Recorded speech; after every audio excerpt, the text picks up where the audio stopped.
मेहुल चोकसी, ललित मोदी। अच्छा, एक छोटा सा सवाल, इन सब के नाम, इन सब चोरों के नाम मोदी मोदी मोदी कैसे हैं?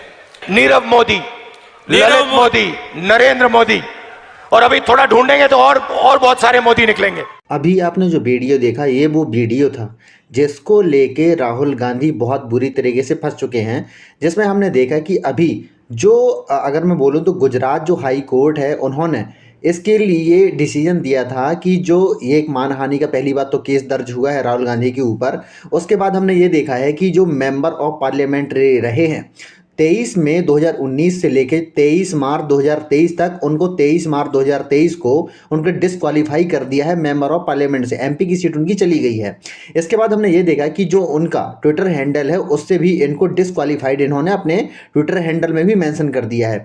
इसका मतलब ये हुआ कि जब ललित मोदी मोदी समाज को लेके इन्होंने ये बोला है, क्योंकि इसमें ये बोला गया है कि सभी जो चोर हैं वो मोदी ही क्यों होते हैं, तो इसको लेके बात हुई है। तो जो कोर्ट ने ये बोला है कि आपने एक पूरी कम्युनिटी के लिए ऐसा बोला है, इसको लेके जो इनके ऊपर मानहानि का जो केस दर्ज हुआ है राहुल गांधी के ऊपर, इसके बाद हमने ये देखा है इनको 2 साल की जेल और इसमें जो 15,000 रुपए का जुर्माना भी इनके ऊपर लगा है।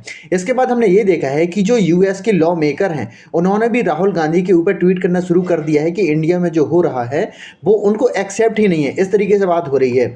अब मैं आपको ये बता रहा हूँ क्या हो रहा है कि 2019 में क्या होता है कि हमारे यहाँ पे जब लोकसभा का कैंपेन चलता है 2019 के चुनाव में, हमने ये देखा है कि सभी पार्टियां अपने अपने हिसाब से कैंपेन करती हैं चुनाव लड़ने के लिए।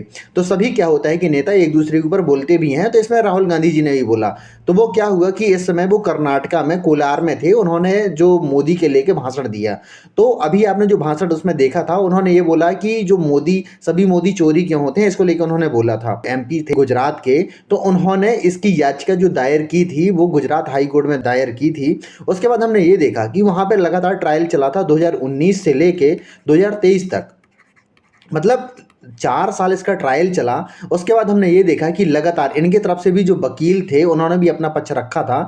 लेकिन जो अगर मैं बात करूं वीडियो की, वीडियो में कोई ऐसा गैप नजर नहीं आता कि इन्होंने इस चीज को बात नहीं की। देखिए क्या होता है कि राजनीति में सब होता है, डेमोक्रेसी में हर चीज इंपॉर्टेंट है। डेमोक्रेसी में हमेशा ये होता है कि विपक्ष हमेशा अच्छा होना चाहिए। इस समय अगर मैं बात करूं तो राहुल गांधी इस समय विपक्ष के सबसे बड़े नेता हैं। और वो क्या होता है कि अगर मैं कांग्रेस की बात करूं तो कांग्रेस को वो लीड भी कर रहे हैं। इस तरीके से बात हो रही है। इसके बाद हमने ये देखा है कि जो ब्रेकिंग न्यूज निकल के आ रही थी उसमें ये बोला है कि Rahul Gandhi declare disqualified as a member of Lok Sabha follow conviction of defamation का केस, उनको मानहानि का केस इसमें बनाया गया है। इस तरीके से हम देख सकते हैं। अगर मैं इस समय की अगर मैं बात करूं, देखिए क्या होता है कि 17वीं लोकसभा की अगर मैं बात करूं, 17वीं लोकसभा जो स्टार्ट हुई थी वो 2019 से लेके ये 2024 तक चलने वाली है। तो इसमें हम ये देखेंगे कि इस समय अगर मैं बात करूं क्या होता है कि हमारे यहाँ पे हमारे देश में 2014 से लेके आज तक भी विपक्ष का कोई नेता, जो क्या होता है कि विपक्ष का नेता होता है वो कोई भी विपक्ष का नेता हमारे यहाँ पे नहीं है। इसमें हम ये देखते हैं क्या होता है कि अगर आप विपक्ष का नेता बनना चाह रहे हैं, अपोजिशन बनना चाहते हैं, अपोजिशन ऑफ लीडर बनना चाह रहे हैं, तो उसमें ये बोला जाता है कि आपको टोटल मेंबर ऑफ सीट में आपको मिनिमम 10% लानी पड़ेंगी। इसका मतलब ये होगा कि लगभग 55 सीट आपकी होनी चाहिए, तभी आप विपक्ष के नेता बन पाओगे।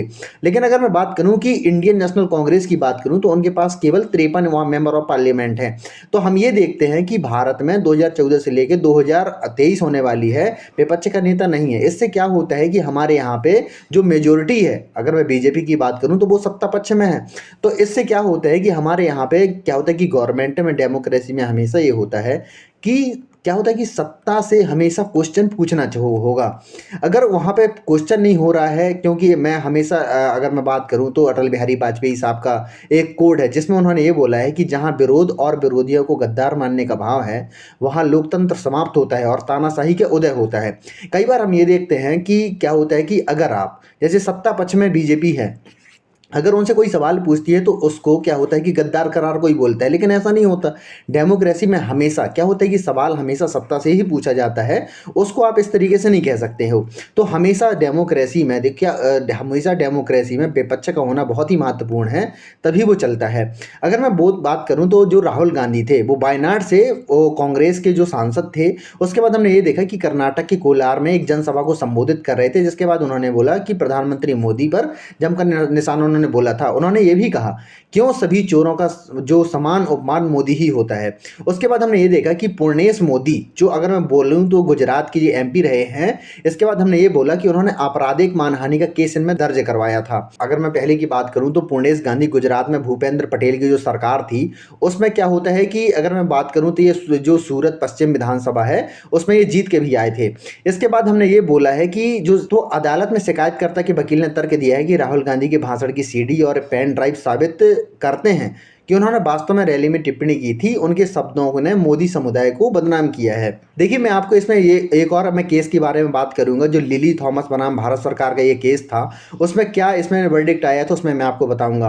तो इसमें जो राहुल गांधी के ऊपर जो केस चला है वो सीआरपीसी की धारा 202 के तहत चला है, और इनको जो विक्टिम ठहराया गया है, अगर मैं इनको दोषी ठहराया गया है, वो अगर मैं उसके आर्टिकल की बात करूं तो वो आईपीसी की धारा जो है 499 और 500 के तहत इनको जो है इसका दोषी माना गया है। इनमें ये बोला है कि नरेंद्र मोदी के खिलाफ इन्होंने बहुत सारी टिप्पणी की है और मोदी समुदाय के लिए बोला था। इसके बाद अगर मैं बोलूं तो इनको जो मानहानि का केस इनके ऊपर जो राहुल गांधी के ऊपर देश सिद्ध हुआ है, उसमें उन्होंने ये हुआ है कि आपराधिक मामले के इसमें 2 साल की इनको सजा और इसमें 15,000 रुपए का जो जुर्माना लगाया है। अगर मैं बात करूं, क्या होता है कि अभी उनको 1 महीने की इसमें अभी जेल से अभी इनको बेल भी मिल चुकी है। अगर मैं बात करूं जो मजिस्ट्रेट थे, मजिस्ट्रेट का जो नाम है एच वर्मा ने जो 23 मार्च को इसमें रिपोर्ट दी थी। इसके बाद हमने ये देखा कि राहुल गांधी को 2 साल की जेल हो गई है। उसके बाद हमने ये देखा है कि राहुल गांधी को डिस्क्वालीफाई कर दिया है मेंबर ऑफ पार्लियामेंट से। इसके बाद लगातार उनकी जो ट्वीट है, अगर मैं बात करूं क्या होता है कि जो मेंबर ऑफ पार्लियामेंट हैं, रो खन्ना की अगर मैं बात करूं तो क्या होता है कि ये यूएसए के मेंबर ऑफ पार्लियामेंट है। उन्होंने ये बोला है कि जो गांधीयन फिलोसॉफी है इसके खिलाफ है, ये इस तरीके से बात आ रही है। अगर मैं बात करूं क्या होता है कि अगर मैं यूएसए की बात करूं, हमेशा ये होता है कि डेमोक्रेसी में ये देखा जाता है कि कभी अगर विपक्ष में अगर थोड़ी भी अगर वीक होने लगती है तो यूएसए और यूरोप के हमेशा कान खड़े होने लगते हैं कि इस तरीके से ना हो, और हमेशा इन सब चीज़ों में हस्तक्षेप भी करते हैं। लेकिन अमेरिका के जो अगर मैं बात करूं सरकार की तरफ से कोई ऑफिशियल डॉक्यूमेंट नहीं आया है, कोई बयानबाजी इसमें नहीं हुई है। अगर मैं डेमोक्रेसी की बात करता हूं तो इसके जो सबसे बड़े एग्जाम्पल मुझे नजर आते हैं वो है अब्राहम लिंकन। अमेरिका के ऐसे राष्ट्रपति थे, अगर तो इन्होंने बहुत इसमें बात की है। उन्होंने ये बोला था कि डेमोक्रेसी वो होती है of the people, by the people, for the people, मतलब जनता के द्वारा चुना हुआ जो शासन होता है उसको हम डेमोक्रेसी मानते हैं। इस तरीके से हम देखते हैं। इसके बाद हमने ये देखा कि उनको डिस्क्वालीफाई कर दिया है लोकसभा की अगर मैं सीट की बात करूं तो। अगर मैं आपको बात करूं, देखिए थॉमस लिली जो केस था, देखिए क्या होता है कि जो थॉमस लिली थी एक वकील थी, उन्होंने क्या हुआ कि 2003 था उनमें एक पिटीशन डाली सुप्रीम कोर्ट में, जिन्होंने ये बोला कि जो जनप्रतिनिधि अधिनियम है 1952 का, क्योंकि अगर किसी एमपी और एमएलए में अगर कोई दोष सिद्ध होता है तो उसकी सीट नहीं जाती थी। तो इसके बाद ये बोला उन्होंने कि लगातार ये कैसे हो सकता है कि कोई एमपी या एमएलए अगर मतलब कोई दोष सिद्ध होता है, कोई उस पर जुर्माना लगाया जाता है, कोई उस पर आपराधिक अगर मैं बात करूं मामला दर्ज होता है, तो उसको कैसे ये कह सकते हैं हम कि उसकी सीट को मतलब उससे बर्खास्त नहीं किया जाएगा। इसके बाद हमने ये देखा कि सब 2012 में जो ये लिली थॉमस जो थी, उन्होंने दोबारा इसमें याचिका दायर की, तो उनकी जो अपील है सुनवाई इसमें पास कर ली गई। उसके बाद हमने ये देखा कि 2013 में जो हमारे देश की सर्वोच्च न्यायालय है सुप्रीम कोर्ट ने एक आदेश जारी किया था कि अगर किसी एमपी या एमएलए को अगर 2 साल की सज़ा होती है तो उसको अगले 6 साल के लिए कोई भी चुनाव नहीं लड़ने दिया जाएगा। तो अब हम ये देखते हैं कि अगर जिस तरीके से डिस्क्वालीफाई किया है राहुल गांधी को, तो अगले 6 साल वो चुनाव नहीं लड़ पाएंगे। इसका मतलब ये हुआ कि 2024 है उसके चुनाव में भाग नहीं ले पाएंगे, और 2029 का जो चुनाव होने वाला है उसमें भाग नहीं ले पाएंगे। इस तरीके से बात है। तो अभी हम ये भी देखेंगे कि जो उनके वकील हैं उनका जो केस अभी सुप्रीम कोर्ट में जाएगा, और आगे हम देखेंगे होता क्या है। लेकिन क्या होता है कि लगातार इसमें सुनवाई होती है और क्या पता उनको ना भी जाना पड़े जेल, अगर मैं बात करूँ तो। इसके बाद हम ये देखते हैं कि बहुत सारी बयानबाजी इसमें हो रही है, लेकिन मैं ये मान के हमेशा चलता हूँ। देखिए क्या होता है कि जो ये वर्डिक्ट दिया गया है वो हमारी एक अदालत ने दिया है। अब अदालत का सम्मान हमेशा हमारे नेता करते आए हैं। अगर मैं बात करूँ तो 1973 में जो हमारे यहाँ पे लोकसभा चुनाव हुए थे तो 1975 में हमारी देश की इलाहाबाद हाई कोर्ट ने एक वर्डिक्ट सुनाया था, जिसमें हमने ये देखा था कि इंदिरा गांधी खुद कोर्ट में उपस्थित हुई थी। हमारे देश के किसी भी नेता ने आज तक जो अदालत का अपमान नहीं किया है। इस तरीके से हम देखते हैं, और हमेशा अदालत का सम्मान होना चाहिए। लॉ ऑफ लैंड में हमेशा जो न्यायपालिका को सर्वोपरि रखा जाता है, क्योंकि अगर कानून का शासन अगर जहाँ होता है, अगर कानून की ही रक्षा नहीं की जाएगी तो वहाँ के जो लोग होते हैं उनका विश्वास कैसे होगा अदालत में। इस तरीके से हम देखते हैं। तो राहुल गांधी इसमें क्या आगे होता है, इसमें अपडेटेड वीडियो मैं आपको बनाता रहूंगा। तो आशा करता हूँ कि आपको वीडियो अच्छा लगा होगा। अगर आपको वीडियो अच्छा लगा हो तो प्लीज़ इसको लाइक कीजिए, सब्सक्राइब कीजिए और शेयर कीजिए। धन्यवाद।